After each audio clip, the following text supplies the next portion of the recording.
Hello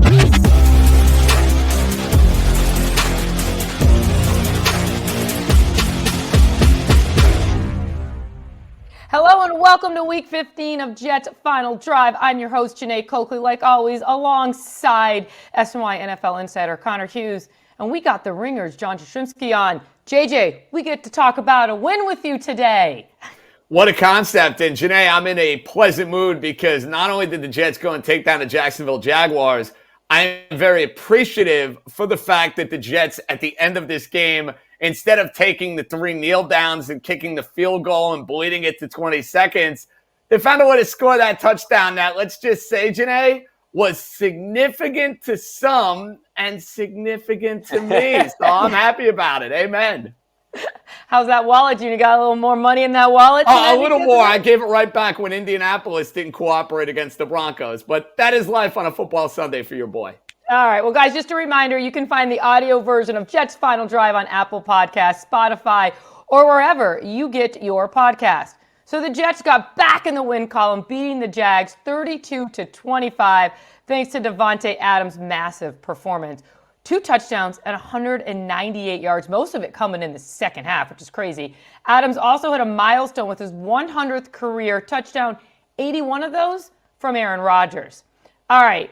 So, guys, we finally got to see the Jets' vintage Aaron Rodgers, Davante Adams, everybody has been waiting for. Why did it take so long? Connor, I'll let you go. Well, I think the biggest thing, well, he's healthy. I think that's the most significant thing. I mean, Aaron Rodgers, I was told yesterday, actually, by a source within the Jets building, that he was playing earlier this season with a hamstring that was the most significant injury that a hamstring can be sustained or endure that still involves the hamstring being attached to the body. So that's how bad this hamstring was for Aaron Rodgers. And I actually said to the source, I was like, why didn't you guys come out and say this? You knew it. He was just on the injury report with a hamstring. He's going to play limited in practice. But if he was dealing with this, you guys should have come out and told people and let people know what he was enduring. I know injuries aren't an excuse, yada, yada, yada, but it would have explained some of Aaron Rodgers' struggles earlier this season, because over these last 3-4 weeks, what you've seen is a guy that can move around within the pocket. You've seen a guy that can extend plays. You've seen a guy that can get out a little bit and move and run. And also those deep passes that have now come back and been reintroduced to the Jets offense. I think a large part of it is that Aaron Rodgers is trusting himself from the waist down and that he can plant and drive when he wasn't necessarily able to do that earlier in the year. And JJ, he led the team in rushing yesterday. Yeah, he moved around really well, and I had an opportunity to see him in South Florida last week take on the Dolphins. That was the best I've seen Aaron Rodgers, I feel, move around all year. He was able to buy time. Obviously, the receivers have come to life the last 2 weeks, and, Jeane, in many ways, it's the classic too little, too late for a team that had major aspirations. They doubled down on those aspirations when they made the Davante Adams trade, and let's be real, when they made the Davante Adams trade, they thought they were going to have a lot more days like the ones we saw each of the last 2 weeks, where that chemistry is on full display, where you see Rodgers and Adams knowing exactly what each other wants to do, and the Jet offense is able to thrive because of it. And I think the interesting wrinkle and dynamic for me now is, okay, Davante Adams has a huge cap hit for next season. We all know Aaron Rodgers' future has been dissected every which way imaginable. Connor, you probably can speak to this better than I can, but the way I kind of look at the Rodgers-Adams partnership with the Jets, I feel like either both of these guys find their way back. I can't live in a world where either Aaron Rodgers is gone and Davante Adams is back, or Aaron Rodgers is back and Davante Adams is gone. Is it basically a package deal with these two guys for the Jets in 2025? That's kind of the way I'm reading it with their relationship. I know money obviously talks.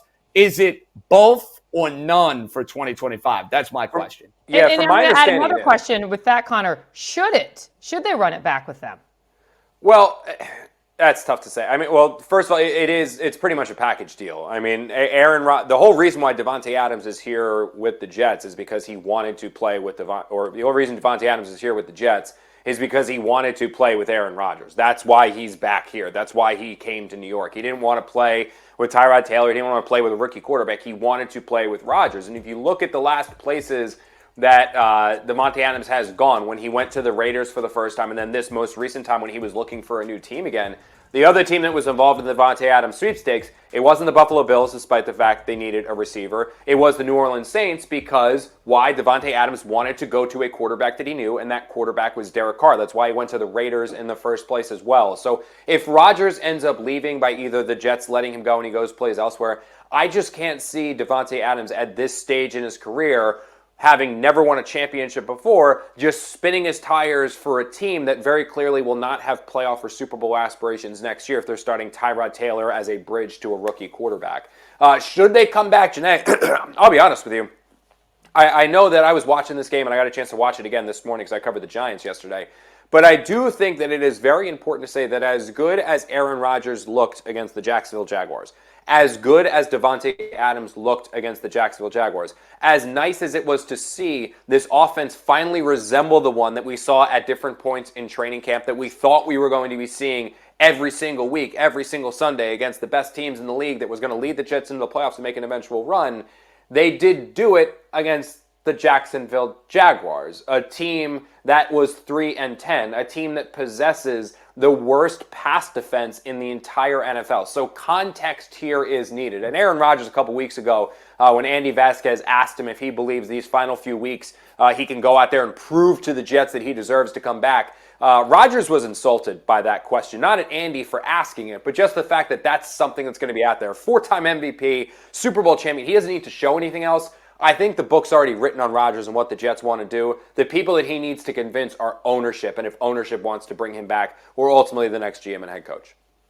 All right, let's move on to the defense now because Sauce Gardner sealed the game with his first interception since his rookie season. After the game, he told me the moment was like he was up there with the draft because he was able to hand the ball off to his mom. His brother was there, his nephew. You could just feel the excitement. And then also, when I talked to Jamie and Sherwood after the game, he was holding up the W sign. It was like a full-on like WWE moment. You could just see the joy and the excitement in these guys. Well, some Jets fans are obviously upset that beating the 3-11 Jags hurts the draft position. But seeing these players, the excitement and the confidence back in these players, despite not being in the playoff contention, how important are these games for rebuilding that confidence and winning a culture among these young players? JJ, I'll let you start.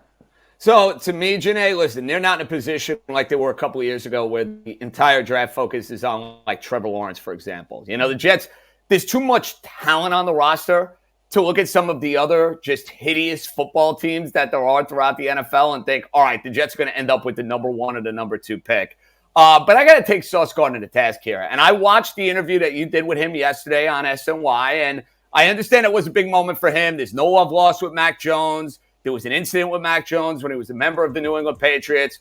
But can I see Sauce Gardner have a game like I saw Derek Stingley have yesterday for the Houston Texans? And maybe I'm salty on this because I watched him absolutely destroy Tua and the Miami Dolphins and basically end their season. He completely dominated Tyreek Hill, where at the end of the game, with the game on the line, he took the ball away. This was not an interception where basically Mac Jones is thrown up and heaving it up. And it's the first time we're talking about Sauce going and getting an interception. Now, let me make something clear, Jeane. 2022 and 2023, Sauce Gardner was an all-pro player. There's no getting around that. There's no denying it. He played at a top-notch level. Even if I watched this game against Jacksonville, gang, I didn't think he was particularly good in this game. He's committing penalties. He's struggling guarding Brian Thomas.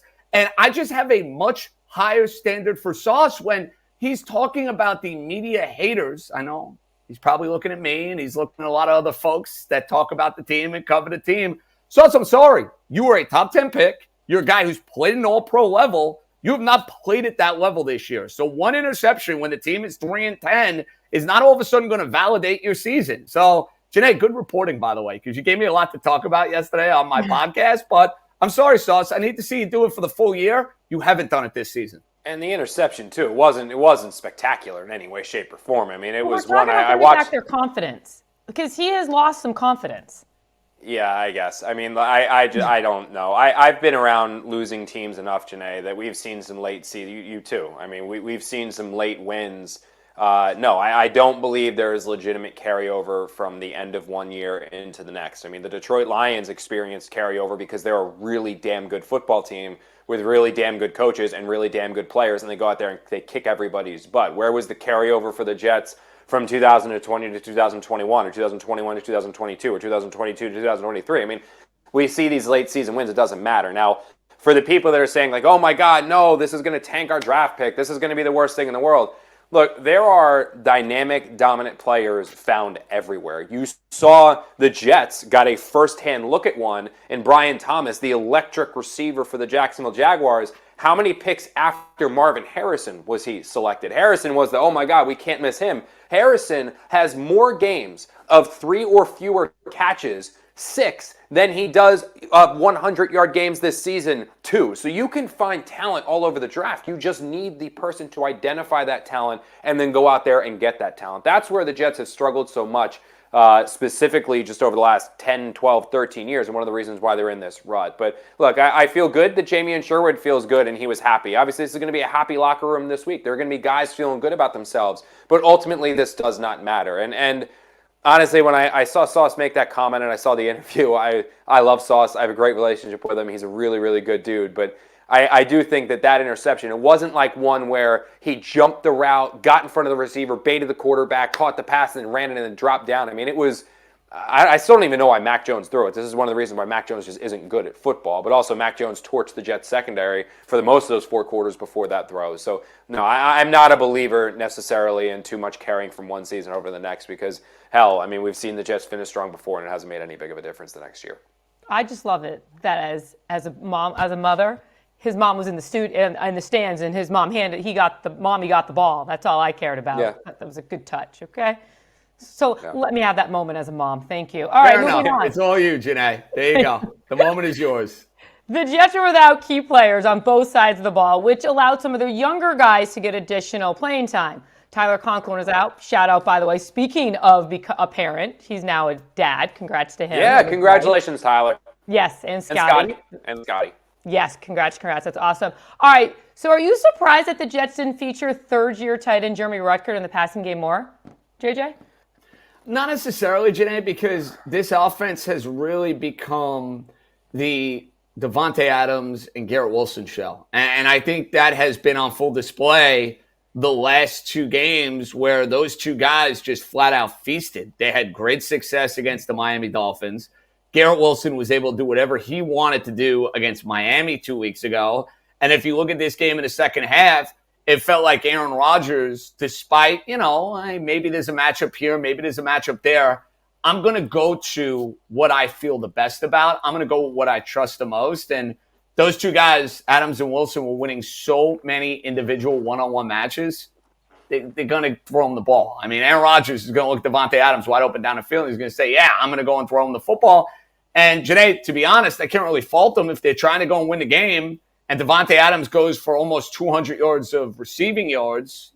I can't necessarily say Aaron Rodgers was wrong for doing so. So, yeah, I think there's chances and opportunities for younger players to have chances to go and do their thing over the next 3 weeks. But specifically a wide receiver, Garrett Wilson's a guy you want to pay maybe a lot of money to in the offseason next year or whatever it might be. Davante Adams you traded for. He's with Aaron Rodgers. They're getting the football. Well, Connor, do you think it's Allbrook's responsibility to kind of get these younger players more in the mix these next 3 games, even though he might not be the coach next year? No, 100%. I mean, I remember talking to Todd Bowles about this, and he admitted, too, that he was going to get, when he was the head coach towards the end, once the Jets are eliminated, get your younger players in there. That's why it makes absolutely no sense to me why Malachi Corley is not playing for the Jets. This is a guy you invested a premium draft pick in. This is a guy who has a skill set. This is a guy who I remember talking to Robert Saleh about this, said he needs reps. That's what he needs. He needs reps on reps on reps. He needs experience. That's where you're going to see him grow and get better. And I remember Robert telling me he's only going to be playing a couple of snaps to begin the season, but by the end of the year, they believed he was going to have a significant role on this offense. Now, Robert Saleh has since been fired, and this is obviously a new person calling the plays in Todd Downing. But the fact that Corley, who was somebody that Aaron Rodgers himself slammed the table to get drafted, has now just been pushed aside and isn't even used. Jeane, we saw that end around where he infamously dropped the ball before the end zone. He has a legitimate skill set. Like, he has ability. Like, I remember he got the ball, and all of us were like, whoa, who was that dude? Like, you see that guy take off running? Like, that was really impressive. So he needs to be on the field. I think Ruckert needs to continue to play. I think Quantez Stigger should continue to play. I mean, these are guys that when DJ Reed is gone, when Tyler Conklin is gone, when the Jets are looking for players or looking at holes on this roster that they potentially need to fill next offseason, these are guys that they can say, you know what? Stigger's actually showed us some stuff towards the end of last year. He might actually be an option. We're not just going to completely close the door, not necessarily not going to bring in a veteran to compete with him, but we might have an option there. Or tight end, you know what? Maybe we can save some money and stick with Ruckert. I mean, now why Ruckert wasn't more involved again? You had guys like Wilson going off. You had guys like Lazard, who's always going to get his targets from Rodgers. And obviously Adams having a borderline career day out there. So you're going to see those guys get the ball a lot. But yeah, I do think that it should be an initiative forced down from the top of the Jets. I'm talking ownership on Ulbrich and this staff to get the young players experience, because you need to start evaluating them to see who's going to be difference makers next year and beyond. Well, I'm sure Corley now is pretty thankful that Jonathan Taylor of the Colts now did the same thing that he did. Yeah. So he's not the only one, and at least Corley was a rookie and he did it. Yeah. All right, guys, moving on to topic number 4. The Jets almost got themselves into a late game bid with the with a curious coaching decision. They ran the ball into the end zone rather than taking a knee and running the clock out, do a little chip shot field goal, which you were talking about earlier, JJ, because, you know, you're grateful they did that. You know, what do you think that the Jets were wanting the easy points and trusting their defense, or was that just a lack of faith in their special teams' ability to execute the game-winning field goal? Well, listen, Jeane, despite the fact that I was very happy about the outcome, it was a terrible way to handle the final 2 minutes of the game. Because basically, if you go inside the 5-yard line... Not to interrupt you, JJ, but you even heard Davante say, I stopped because I wasn't sure what you wanted to do. He could have got 100%, that. Yeah, there was confusion there. And I think it's the sort of situation, Jeane, if this team was in playoff contention and we were talking about this being a must-win game for the Jets, we would be roasting Coach Ulbrich and the coaching staff to the high heavens for not managing the clock properly. But when you're in a 3-10 situation, I have to wonder if there was part of the, whatever, let's just go and score a touchdown feel. I'm not saying that's right. I'm not saying that's wrong. But I do have to wonder if that's triggered somewhat. But as far as the proper way to handle the clock over the final 2 minutes of the game, making a team, bleed it down, giving a team as little a chance to go and win a game. Like, I think back to the game the Jets won miraculously in Cleveland a couple of years ago with Joe Flacco, where it was one of the most insane finishes to a game you'll ever see. And Nick Chubb had not the exact same proposition, but had a chance to do so, milk clock, and ended up scoring a touchdown.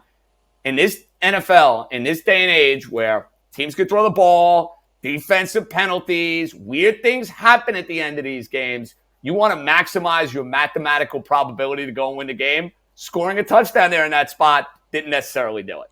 No, that was a disaster. That was a disaster in every way, shape, and form. There's no excusing it. There is no excuse for it. I mean, I think even Jeff Ulbrich's reasoning after the game was even worse. And I like Jeff a lot, and I believe that he can still be a good head coach in the NFL. But this was an example of a coach that's just not ready yet. I mean, saying, I wanted points, I wanted to be aggressive. No, you want to go win the damn game. Like, no, that was terrible. And again, Ulbrich was on the sideline for that Browns game when Nick Chubb scored, and then the Jets had a chance, and they ended up winning that game. I mean, and this wasn't like the Jets escaped it was no big deal. The Jaguars went 3 and out, and then Mac Jones threw an interception. No, the Jaguars went all the way down to the Jets' 44-yard line, had a 3rd and 1 with plenty of time left on the clock to still score a touchdown and win the game.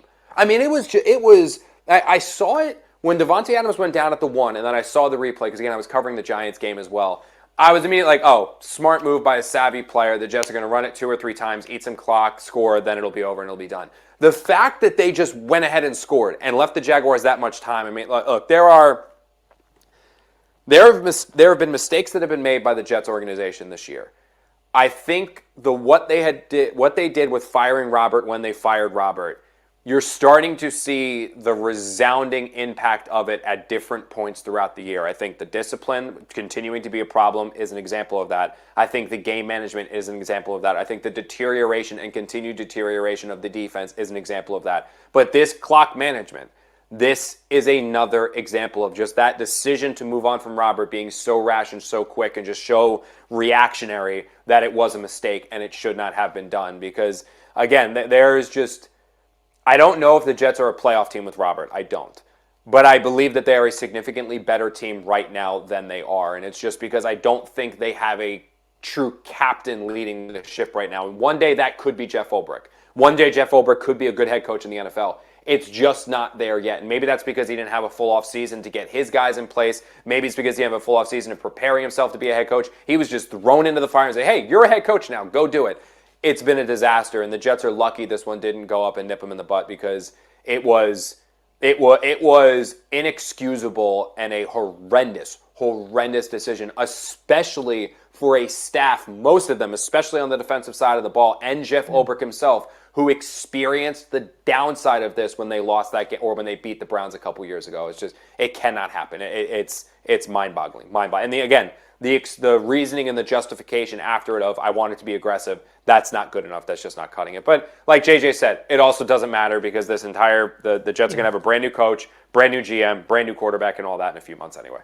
Well, that's a great lead-in to our next topic, Jets GM search, because there's reports that have surfaced that the Jets have started their GM search, with interviews expected for former Titans GM John Robinson and ESPN analyst Louis Riddick, who has front office experience with Philadelphia and Washington. Connor, I'll start with you. What are your thoughts on these two potential hires? And the reason we can't interview them is because we're in season. Yeah, I think that this is more just the Jets talking to people that they're going to talk to. I mean, they have basically a million Titans coaches on their staff, so sure, bring in Robinson and talk to him for a little bit. He obviously built a pretty good team in Tennessee for a while there. Does have a relationship with Mike Vrabel, where those two worked together for a while. I do not believe in any way, shape, or form that they're going to, getting Robinson as GM would be the precursor. Oh, we're also going to get Mike Vrabel. I don't think that's the case at all. But Riddick is somebody that I think is very fascinating. That's an outside-the-box hire, somebody who's gotten interviews before. I know he's interviewed a handful of times with the Giants as well and other teams around the league. Hasn't gotten that job, but he's somebody that's very well respected around the NFL. But I don't believe that this is a situation where it's like, oh, these guys are the front runners. I just think these are the guys who right now are available to be interviewed, and that's why they're being interviewed. Can I acknowledge that I'm a sucker for good content on TV and on social media? I think Louis Riddick knows his stuff. Now, I do too. I do like him. Yes. Does that mean he's going to be a great GM? I don't have the slightest idea.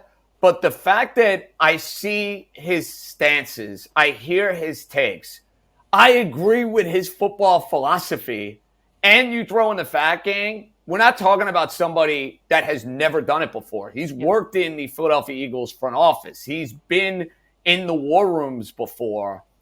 I'm intrigued by the idea. I'm wondering when a team is going to give Louis Riddick a chance to go and run the show. There's a team down in South Florida that might be looking for a new GM. I'd absolutely make that call. I wouldn't think twice about it. So that's interesting. And Connor, I'm glad that you brought up Robinson and the dynamic with Mike Vrabel. Because to me, Mike Vrabel is the sort of program builder that the Jets desperately need. That guy is all ball, no nonsense, all sorts of accountability. And I would have been trying to connect the dots, if indeed Robinson got the job, what that would mean for Vrabel, who is probably going to be the most highly touted coaching candidate that's out there. I have to assume. Him and Ben Johnson with the Detroit Lions. That's a guy I'd love running my program. So I'm kind of curious to see, okay, who would the GM be that would lead me to Mike Vrabel? Because if I'm a Jet fan, I'm very happy about that. Yeah, and Vrabel is... Real quick, Jeane, is just from everything that I have been told from talking to multiple people around the NFL, they believe that look, I said this after the Bill Belichick stuff, which we're going to get to in a second here, Jeane. I know, but from everybody that I have talked to, this is going to be a very thorough search for the Jets, all that stuff. But the name that is kind of here, and then the rest of the pack, from my understanding, it is Mike Vrabel. And I know the Jets have already put out their feelers to gauge interest, if Vrabel would be interested in the Jets, if there's anything there that he would want the job or take the job or anything like that. But he is somebody that, from my understanding, is atop the Jets' wish list. And it would not surprise me at all if the Jets actually went to Vrabel, and one of the things to try to get him to be their head coach was they said, look, we'll hire you, and then we'll keep you involved in our search for the general manager. Now, Robinson, again, I don't believe that is a precursor to get Vrabel. Look, those guys know each other. Those guys work together. It's not like they're best friends. It's not like they're vacationing together. It's not like these guys are, the godfather of another one's kid. Like they work together. That's a connection, but I don't get the sense that they're like BFFs or anything like that. But I do believe that if Vrabel is the top person for the Jets, and they will not be the only one who has Vrabel atop their wish list,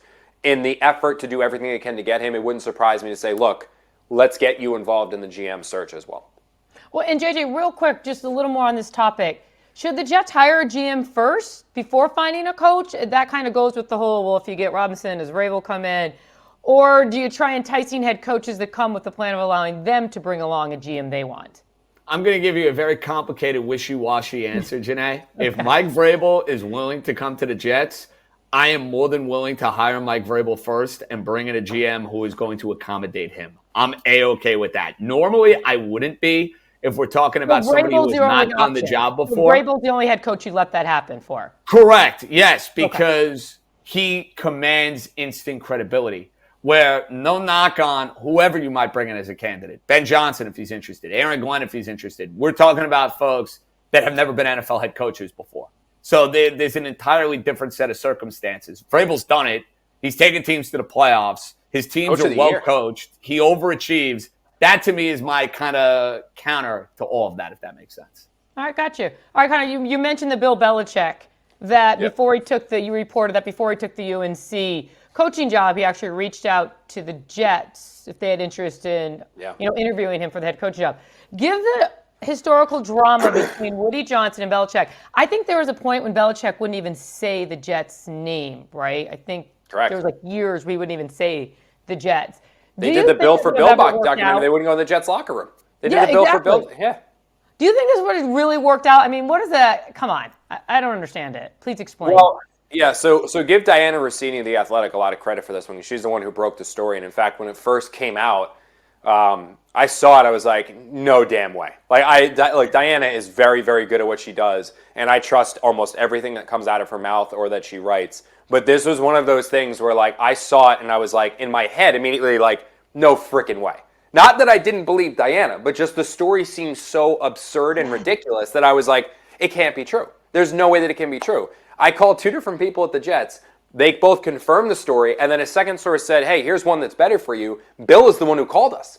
So I think that what this was, and let's be honest, Bill Belichick didn't suddenly develop an immense love for the Jets organization.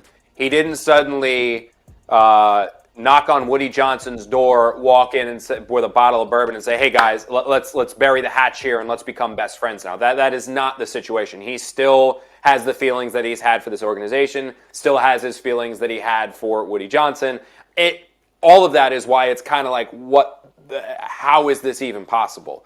What this tells me, Jeane, and this is reading very clearly between the lines, is that the opportunities that Bill Belichick has expected to be there for him on the NFL level when he left the Patriots, they have not been there. And this discussion with the Jets, basically it was Bill calling them to express interest in their head coaching vacancy and judge whether or not the Jets had an interest in Bill Belichick as well. What the Jets told him is that, look, we'll go through the interview process, but we're not just going to hand you the job right now in December. We're not just going to be like, oh, wow, Bill Belichick called us, sweet, yeah, here, the job is yours. This is going to be a thorough search. The Jets are going to talk to experienced people, inexperienced people. They're going to cast a very wide net, and then judging off of those interviews that they have, they are going to identify the right candidate that they believe is going to lift them out of this 14-year playoff drought, and then they're going to do everything that they can to put that man on their sideline. If that ended up being Bill Belichick, great. If it ended up being Mike Vrabel, Ben Johnson, Aaron Glenn, or a number of these other candidates they're going to speak to, it could be that as well. I don't think that Bill Belichick, knowing how prideful he is, knowing how much it probably took for him to even call the Jets, I don't think that he was willing to go through another year like last year where he went all in for the Falcons job and didn't get it. For him to go all in for the Jets job and not get it, the Giants job, not get it, I don't think his ego could handle that. So when the Jets said, look, we'll talk to you, but we're not totally in on this, that's when he went to UNC. JJ, before I ask you a question, I have to say I love Samantha, I don't know who did this, our producer, the heel turn. That's like straight up WWE, that's right up my alley. Anyways, JJ, how much level control would Woody be willing to relinquish to get and hire to get the hire he wants at coach or GM? I'd have to think he'd be more than willing, Jeane. I mean, they have the longest drought of any team in professional sports when it comes to making the playoffs. If I owned the team and somebody, for example, like Mike Vrabel came my way and was more than willing to say, hey, this is how we need to do things, I'd be willing to listen. That to me is the way Woody Johnson should approach this. Be willing to listen. And I think Connor nailed it when it comes to Belichick. I think Belichick wanted to be in the NFL, but he didn't want to be embarrassed. And last year, he was absolutely embarrassed. He thought he was getting this job. He thought he was getting that job. And he was left at the altar. And this is the greatest NFL head coach of all time. And he wasn't going to deal with that. And I also think the reason he called the Jets, he doesn't love Robert Kraft at this point in time. So I'm sure that dangling carrot of, hey, I have the opportunity to stick it to my former boss twice a year, all of a sudden becomes appealing. But when you're talking about being one of many, Bill Belichick with his history with the Jets, that was going to go out the window. And now he can go and have some fun in the ACC with Dabo and Franny Brown and see what he can do at North Carolina. I'm intrigued. Yeah, so am I. The NIL deal, good luck with that, Bill. By the way, it was Corey. I got to give him the shout out for the heel turn graphic design. Great name. Before we get out of here, Connor, I know you weren't on the road in Jacksonville, but dude, it has to be top 10, the cafe, the food, because they have awesome waffles. Yeah, so Jacksonville used to be only one. Well, Jacksonville used to only be one spot above New Orleans, which you would think New Orleans has incredible food. Their press box would be great. No, their press box is horrendous. Like the food in that press box at the Superdome or whatever it's called, I forget, or Mercedes-Benz. I can't remember which one's Atlanta, which one's New Orleans, but it's a disaster. Jacksonville was only one spot above that. In fact, Jeane, I remember us going to a Jaguar game in like 2016. Walking in, looking at the cafeteria, and having them have like some kind of meat dish in the middle with like sauce, and all of us looked and we were like, "What is that? Well, we're not eating that. What is that?" So they received such immense criticism. Actually, I heard from the Press Box Food Power Rankings got their attention, and then also someone in Philadelphia does something very similar in print that got their attention. That Jacksonville actually completely revamped their entire press box spread like 3 or 4 years ago. I went back a couple years ago with the Giants. I think it was last year or the year before. And I went in there, and they actually moved up. They're number 11 right now in the Press Box Food Power Rankings for me. I looked it up, and a big reason for it is their spread has completely changed, and also the ice cream machine. The soft serve ice cream machine is a really good touch. Yeah, but the homemade waffles, you make your own waffles. You know the ones that like the Marriott's or like you turn the thing. That you used to. By the way, Jeane, you might be able to comment. I heard someone was talking trash. Someone was trashing me on the Jets beat. You blamed me and Andy. Yeah, I did. It wasn't us. Yeah. Oh, I wonder who it is then. I got to do some searching. Yelling at me saying, you tell Jeane Buffalo it's not better than Buffalo. Oh, my God. We're going to argue. Before this Jets-Bills game, we're going to argue for 5 minutes on this show about the goddamn Bills press box spread. It's not that good. Yes, it is. I hate how much you love it. Yes, it is. JJ, it is. You know what? Ignore him. He's a little whatever. Hey, JJ, thanks for joining us. So much fun. It was great talking after a win, my friend. And you won money. I know. I bring the good vibes. What can I tell you? This is great. I won money just being with you. All right, guys. Thank you all for joining us on this episode of Jets Final Drive. Once again, you can find our audio version of Jets Final Drive on Apple Podcasts, Spotify, or wherever you get your podcast. So for Connor Hughes, for JJ, I'm Jeane Coakley. See you Monday to recap the Jets-Rams matchup. And Buffalo should be high.